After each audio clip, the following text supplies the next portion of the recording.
generation of young black children who would sometimes read instead of play. Because we got $20 for every A and learned to save and invest instead of pissing it away, but only so we could go and buy something name brand one day.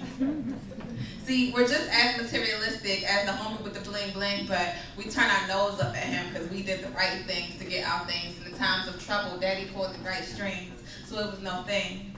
See, we made our cotillion debuts and won 4 scholarships. And some of us even chose to attend black colleges, but this lust for money and material possessions somehow seemed to follow us. So education was no longer a gift, it was just a means to our ends. And we became doctors and attorneys and executives in time, but too busy keeping up with the Joneses, forgot to lift as we climbed.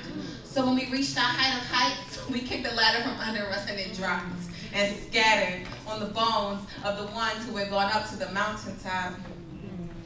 Though I'm sure that the promised land he saw is a bit different from the one we think we got.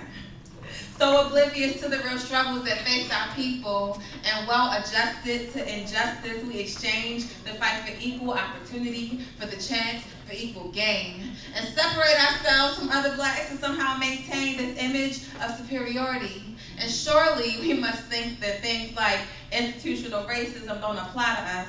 And we've been baptized in this crazy religion that only worships success. And somewhere in between forgetting where we came from and leaving our communities in the dust, we became the infamous young, black, and fabulous. S-U-C-C-E-S-S, that's the way you spell success. My brothers and sisters are in distress, but that's okay, cause I'm the best. Black America's not doing so fine, but who gives a damn, cause I got mine.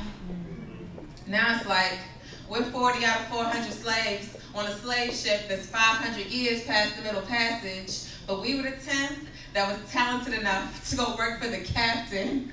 And though we have the smarts to hijack this boat and set our people free, we're gonna follow the captain's orders, because he promised us that we could one day be a part of the American bourgeoisie. And eventually, like Dyson said, we could purchase those deck seats on the Titanic, not thinking that we all in the same boat and this ship is sinking. And now W.E.B. is turning over his grave thinking about we, because this 10th was supposed to grow up and save and uplift the starving community. And I don't know where we get off thinking that we better than somebody. Like looking at that kid walking down the street with his pants sagging thinking he ain't shit.